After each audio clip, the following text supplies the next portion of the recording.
Today we are going to talk about responsible leadership and uncertainty avoidance. This is maybe not something that you are considering every morning when you get up. So it is a difficult subject, but very interesting. And also it is an interactive webinar. So please stay connected. We will have questions and answers all through the webinar, not only at the end. And we will start with some music.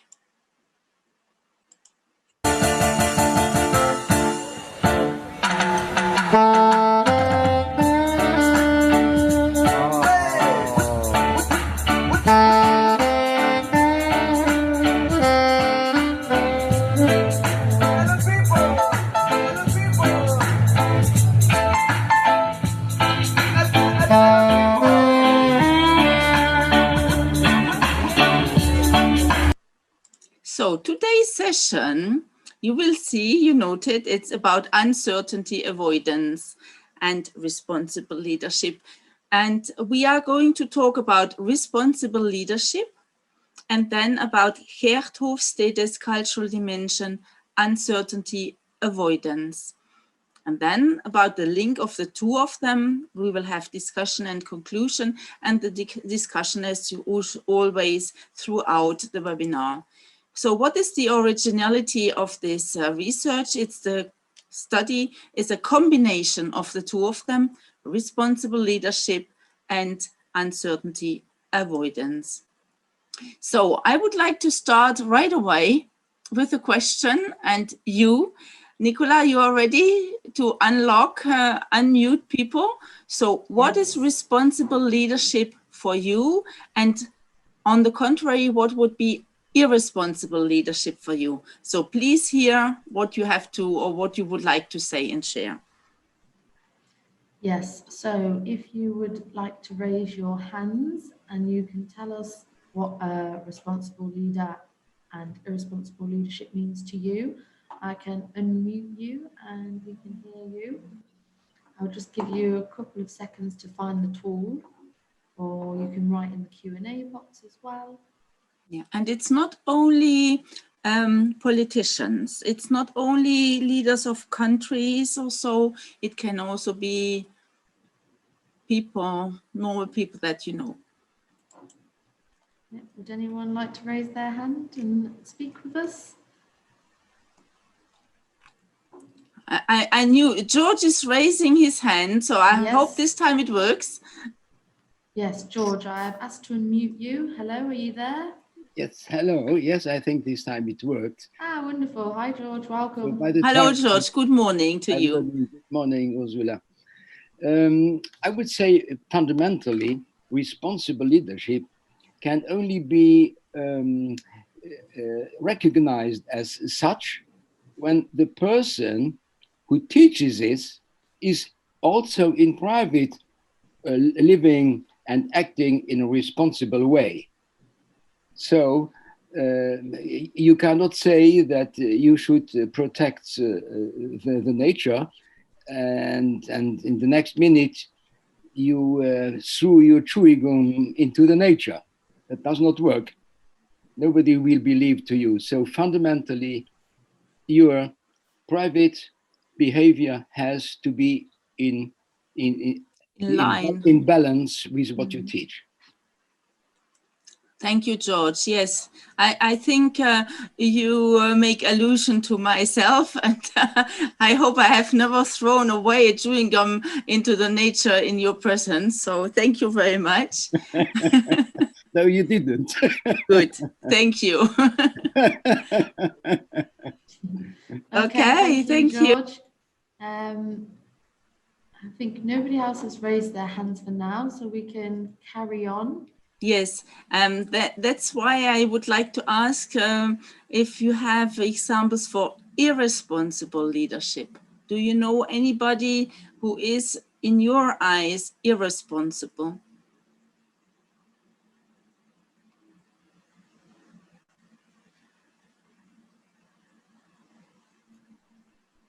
Would anybody like to give an example of an irresponsible leader? Yes, I can see. see Yeah. Murta, you've raised your hand. I will just unmute you now, give you a couple of seconds to accept. Hello, are you there? Murtaza, can you hear us? Yes, I can hear you. Hello, Wonderful. We welcome. can hear you too. Thank you for Yes, joining. yeah, thank you. The example of irresponsible leadership right now is President Trump. After losing the election, he is still continuing irresponsible statements not to hand over the leadership to other person who won the election. Exactly. Yeah. Okay. Yeah. Good. Thank you very much. This is a very nice example. Well, Yes, thank you. Would anybody else like to give an example? If you do, then you can just raise your hand, or you can use the Q&A tool at the bottom of the screen. I can see yeah. that Mohammed has raised his hand. Mohammed, I will just ask to unmute. Hello, can you hear us? Hello. Hi. Yes, I can hear you. Hello. I think the example of irresponsible leadership must be the person who is mismanaging his time, his resources, like time, and not keeping in consideration the cost, and uh, is not using the resources in an optimal way. That can be considered as a irresponsible leader, or leads to irresponsible leadership. Yeah, when you talk about resources, Mohammed, could you precise which resources you are talking about? Resources like it could be human resource, it could be it could be time, and it could be some material resources. Thank you very much. We are going to talk about that a little bit later as well. Sure. So this is very, very interesting what you are saying. Thank you very much. Okay. You're welcome. Thank you Yes, for your thank you. participation. Shall we proceed, Nicola? Yes, carry on. Okay. So responsible leadership.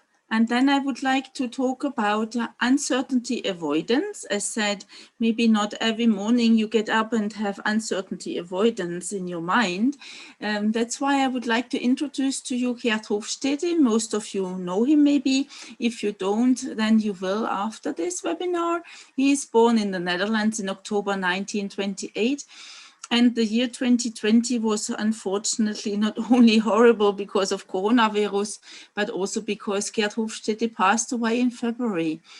And he did IBM human research management research in the 1960s. So that seems to be very far away. He collected 116,000 questionnaires at that time without computer, and he found that culture has dimensions. Nowadays, this seems to be normal, but at that time, that was a revolution. And so he identified initially 4 cultural dimensions: individualism, collectivism, uncertainty avoidance, and this is what we are talking today about, power distance, masculinity, femininity, and later added 3 more dimensions: long-term versus short-term orientation, indulgence versus restraint, and monumentalism.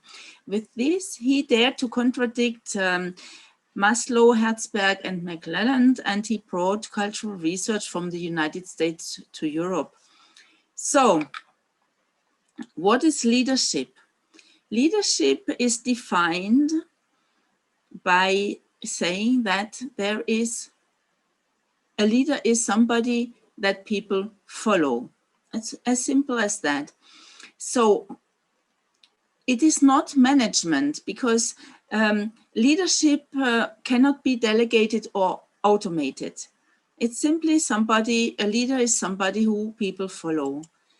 And responsible leadership, I would like to give some quotes that I collected while doing my research.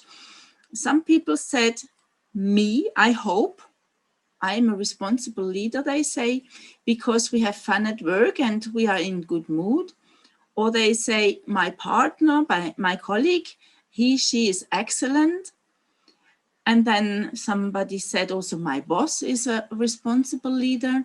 And somebody also said, well, I cannot think of anybody.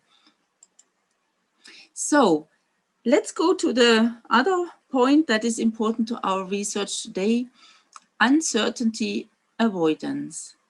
And this is Nicola, where we are ready to unmute participants today. What is uncertainty avoidance to you? And now I'm very curious to hear what you have to say. Yes, so once again, if you just raise your hands or use the Q&A tool, then I can unmute you and allow you to speak to us. And we are discussing what we think uncertainty avoidance means. So I will just give you a few seconds to find the tool. There is no need to be shy. There is no right or wrong answer. This is a discussion, so feel free to talk to us. Yeah, it's a discussion among professionals, so that we learn, everybody learns, everybody gets something new, takes something new away from today's. Hello, Ursula. Hello, how are you? I'm fine, and it's nice talking to you. Very nice indeed. Yes, thank you So much. the question here is that what is uncertainty avoidance for you? Yeah. To me, I think that your targets with your peers and your subordinates should have been clearly defined, and your communication about those targets should be on regular basis with the small goals in them to keep the track of the things. So it will help in avoiding the uncertainty in your targets, and you can be precise and smart goals. We usually use these things in setting the targets and KPIs to keep things smart. Like these should be uh, simple, measurable, and realistic and time bound. So these things are already catering the problems of uncertainties to avoid them. Yeah. Aslam, could you be so kind and repeat the adjectives that you just said? Simple, realistic, and you said a third one, which was? Achievable and achievable, time-bound. Yes. Achievable and Time-bound. Time-bound. Yeah, thank you very much. Exactly. Simple, realistic, achievable, and time-bound. Very, very interesting what you are saying. Wonderful. Thank you so much. Thank you. If only everybody would be so precise than you, that would be fantastic. Yeah, could avoid a lot of uncertainty. Indeed. Yes. Yes. Thank you. Thank you, Aslan. And we'll just go over to Imran. Hi, Imran. Yes, this is Imran. And Hello. I would like to tell about uncertainty avoidance. Actually, that whenever we work in any professional organization or any sort of formal group, things should be very clear. Either it is targets, achievements, objectives, or any requirements, or any expectations from any individual or the group. I think communication and clarity should be there in all aspects. I think so that everybody should know what to do, when to do, and how to do. There should be timelines and all these things. What to do, uh, who to do, and how to do. Yeah. Things should be very clear. Yeah, to avoid, exactly, to avoid misunderstandings. Exactly. Okay, Thank you very much. Imran. Very interesting. Yeah. And we have Nicola. I think that is all for Murtaza, now. I see. Murtaza just wants spoke. to say. Oh, he also spoke. Yeah. Yeah. And George wants to say also something, or shall we proceed? We have some more time, so if. Okay. Yeah, we can quickly listen to George. Yes. Hi, George. The time we are living in with COVID is a very good example of uncertainty. If we would have a plan by politicians saying, when this happens, we will do that. When that happens, we will do this. But they don't say it. They don't have a plan. They just decide on from day to day. And so it is very difficult, for instance, a restaurant to know what should I buy for my customers when I don't know how long I can sell. So that is very uncertain what we are living now. That's my example for this theme. Thank you. Okay, thank you, George. And Dr. Back over to you. Yeah, shall I proceed then? Yeah. Oh, okay, lovely. So I would like to give you the official uncertainty avoidance definition, and it is expressed, or it expresses the degree to which members of a society feel uncomfortable with uncertainty and ambiguity. So the fundamental issue is that you can never foresee the future. So, I mean, it's good that we don't know what the future brings, but it keeps us still a little bit uncertain. We cannot control it. And countries who have a strong uncertainty avoidance index, they have rigid codes of belief and behavior. They are quite intolerant in front of foreign or unorthodox behaviors and ideas, while countries who have a weak uncertainty avoidance index, they are more relaxed, a more relaxed attitude in front of these unorthodox behaviors. Yeah. So uncertainty avoidance is that you stick to old traditions and you avoid any change. And this also avoids innovation and advancement. And also talking about this, it's also when we talk about lack of talent or talent management in human resources management, as we have seen before, the biggest issue is to have the lack in talent solved in the future.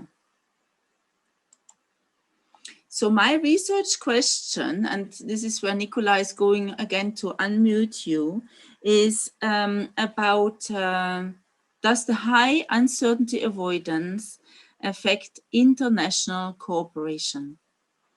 Because when you are uncertainty avoidant or highly uncertainty avoidant, then these companies and countries will avoid this uncertainty or ambiguity that is more present in international business than in domestic business. So international business has more uncertainty, and therefore we avoid international business. And often in this globalized world, we try to avoid this. And so we avoid uncertainty avoidance. It's very difficult to pronounce. And therefore my question is this a new taboo? Is it a new taboo that if you would say, yes, I am uncertainty avoidant? So, and this is where I would like to hear you, what you have or what you would like to say. Yes, so if you would just like to raise your hands again, let me know that you want to speak. Oh, Aslan straight away. Hello, welcome back. Wow, Hello. perfect. So I happen to actually interact with international suppliers. So it straight away went into my mind that what I have gone through in recent past. due to this supply chain constraints in the international market. So I would like to share that it is not a new thing actually. The uncertainty has been the part of international trade since very long, and Mm-hmm. the you can say the respect of a country and its culture and its principles is the part of its business partnerships also. So usually, what I can say that if sometimes the banking regulations are more required from certain countries by certain suppliers than the other countries, or like you see the visa restrictions and other things. So during the businesses, these cultural things and these behavioral things are also the part of uncertainty since very long.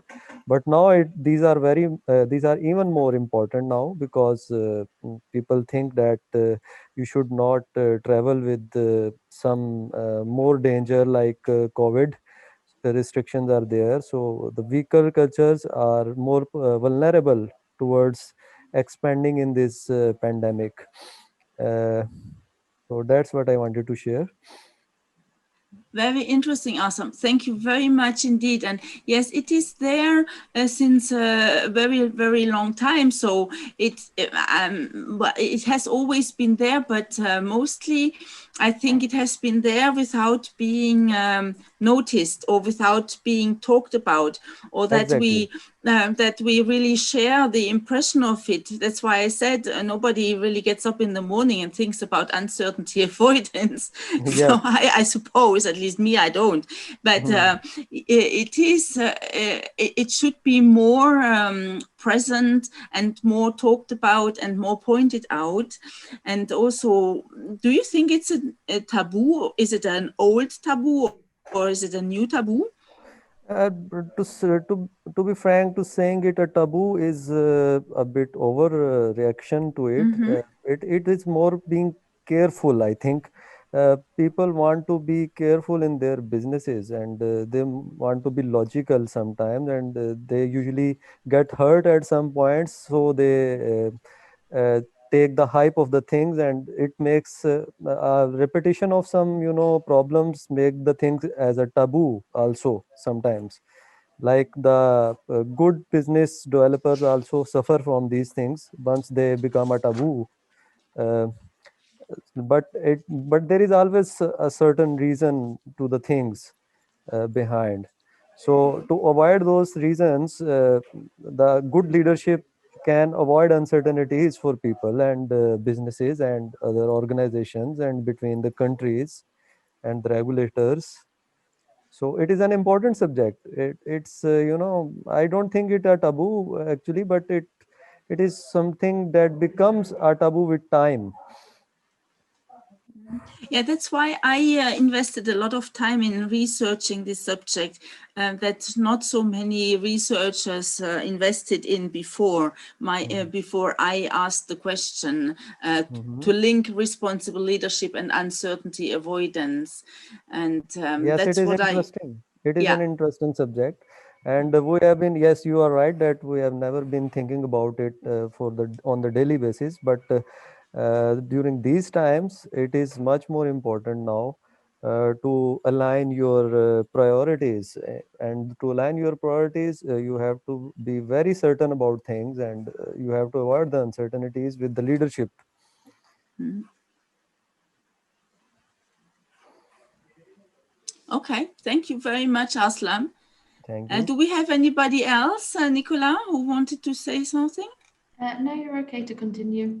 Okay, so let's proceed with the next slide. Responsible leadership. When we talk about responsible leadership, we always have to have in mind that it spans always three areas: the ecological, the social and human, and the economic. Maybe some people would say we should start with the economic because we always want to make money. That's the reason why we have leadership, and that's why we do trade. But then we have to have the ecological and the social and human area.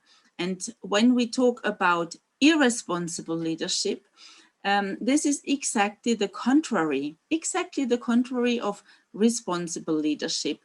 So this means the lack of respect. And I think this is one of the biggest issues we are facing currently, the lack of respect. When I see in education how children treat their parents and so on, I must say there is a lot of lack of respect to be seen, unfortunately. The abuse of people, the bullying, and the degrading of environment. And unfortunately, all of these aspects are under threat.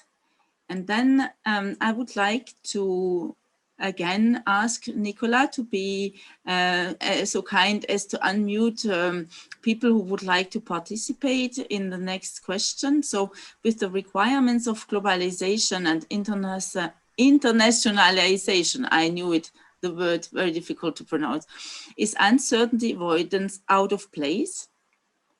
Or as it prevents international transactions, innovation, change, and opening up for the global market and taking risks? So is it out of place? It's again provocative, huh? Like taboo, or is it out of place? So let's hear what you have to say, or what you would like to say. Yes, if you would all like to raise your hands again. I can see we haven't had any questions yet, Eva. Remember, you can type your questions in and we can answer them all at the end. And for now, if you would like to be involved in the discussion, just raise your hand and I can unmute you. I can see Imran. Hi, Imran. Let me just unmute you. Can you hear us okay?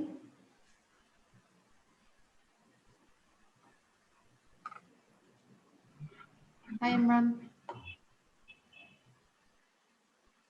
Can you hear us? Yes, do you hear me? Yes, yes, Okay. we can hear you. Hello. Okay. Here I would love to say something about uncertainty avoidance. Actually, as things are, the world has gone a global village, and communication and transactions and everything and data exchange is very fast. So, see, as in your previous slide, as we are old one. Previously, everything was in place, but as communication and data sharing has gone very fast, so that's why the emphasis, I think, is enhanced in this area. So now it's very challenging environment.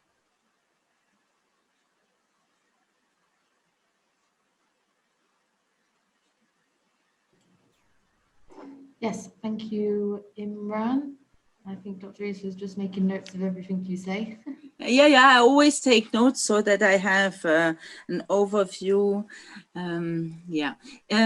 Indeed, it's a challenging environment because, as you say, before everything was more or less in place and we knew what happened. And this is exactly that we cannot predict the future. So transactions, as you said, Imran, are very fast.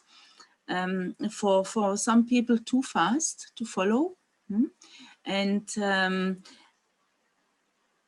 everything was in place before. Now it seems that everything is out of place and a lot of people cannot follow anymore. So is it really the uncertainty avoidance? Is it out of place? That's what was my question when I reflected about this. And I thank you very much about your input and about your thoughts as well. I think we are not going to have the solution today in this minute to this question, but it is good to talk about it and to reflect. So thank you. Shall we continue and proceed, Nicola? Yes, yeah. Okay, so I would like to give you some quotes that I collected while doing my research about the link between responsible leadership and uncertainty avoidance. And one participant said, I could say that responsible leadership and uncertainty avoidance are strictly connected. Minimize risk, ensure financial security, reduce ambiguity. These are typical factors. I can answer that this link exists. In a society where uncertainty avoidance is very strong, the characteristic of a responsible leader is to transmit to their employees a certain idea of the future of their company. It is a very strong need to establish a lasting relationship and the idea of a large family that by definition is indissoluble. I would also link this to the idea of a power distance, in the sense that if there is also a low power distance, this makes the idea of integration even easier. And I would like to add another quote. So this person said it is, as we had seen before, it's about the ecologic, the social, human, and the economic responsible, the business responsibility. And the person said that we can find all this, the values that we are talking about on their website. The ecologic is because we invest in nature and environment, because they buy forests and plant trees. This is a supermarket, by the way. And that they instruct the children where the milk comes from, and they reimplant bees. And then we educate the children to guarantee the continuity of the country, and to invest in renewable energy, that we do not throw away our products, but that we recycle and give them away to charity, to the Red Cross and sport clubs and associations. And that we support different associations and clubs with sponsorship, and we invest in local companies, in local producers, local people, and in local environment. And this is what I just wanted to discuss in the question before. Yeah, so we go local and maybe neglect the internationalization. So that is worth a discussion, and we preserve our nature. And another quote is, again, this person said it is the three components, the economic, social, and ecological. And there is also a link between responsible leadership and corporate social responsibility, to be an authentic leader. So here this person talked about authentic leadership style and corporate social responsibility of her, because in this case it's a woman who answered, company, because also about globalization and innovation, creativity, and inclusion into the communes. So you have a globalized company that is trying to be part of the communes where they are localized. And she says that as a manager, I live this. I'm an authentic manager, and I live this as a manager and as a mother. Before, I was responsible for the environment department here, and I was responsible for protection of the environment and in Europe and in North Africa of this company. And especially as a mother, I want to give my children a clean world. So this is her quote. So I have no other quotes to share with you at the moment. And I see that Arslan has raised the hand. Maybe we can hear Arslan to Yes, see. Yes, can you hear me? perfectly. Okay, so just one thing to ask, that what you have written, that responsible leadership always consists of three components. I have recently read it about sustainability. It was Yes. exactly the sustainability which had the same three quadrants of economical, social, and ecological. Yeah. So is it the same thing? Yeah, absolutely. Yes. Yeah, we always, it's about economy, about social and ecological, always. So sustainability and responsible leaderships are the same things. Not really, but they span the same areas. Okay, fine, thank Because you. this is why, Aslan, stay in line. You can Yeah. you can stay there. This is why another research of mine was about the link between responsible leadership and corporate social responsibility. Okay. So this was a previous research that I also published about, and I wanted to share this, the result of this with you, while talking about uncertainty avoidance. Yeah, so that uncertainty avoidance spans also into sustainability and corporate social responsibility, because a company always has corporate social responsibility. Yes, fine, I can understand, because sustainability is also about future and near future, and that has to be, secured through these three major quadrants, like the same uncertainty avoidance. Yeah, exactly. So all these subjects are linked, and this is what makes it so interesting, and for me very interesting and lively. This is something that is not just a dusty theory. This is something really that should touch us, all of us. This is something that is live and here, and we should be, or we are all concerned about it. But unfortunately, people don't discuss it often enough. That's what I think. Yeah, sure. Thank you Well very listened. much, Aslan. Does anybody else want to say something here?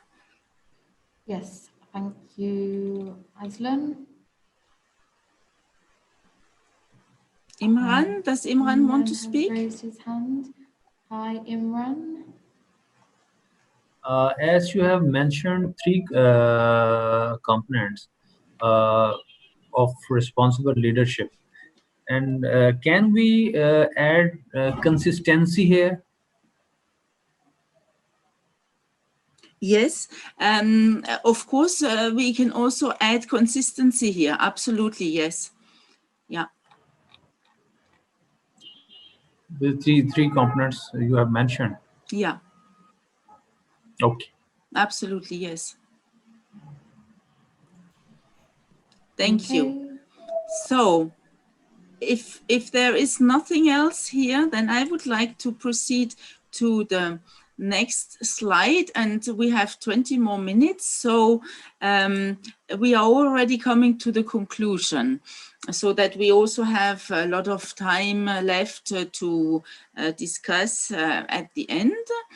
And the conclusion, or my conclusion, is that globalization and internationalization require innovation, change, opening up for the global market and taking risks.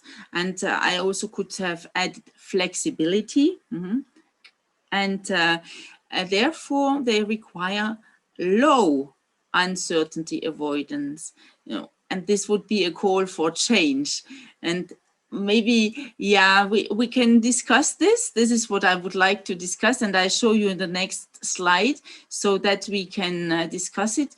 High uncertainty avoidance affects international cooperation because of the tendency of high uncertainty avoidance societies to avoid the ambiguity and uncertainty that exists more in international business transactions than in domestic transactions. But precisely these attributes are necessary when talking about innovation and change. It seems as if there is a call for internal change, for change from high to low uncertainty avoidance.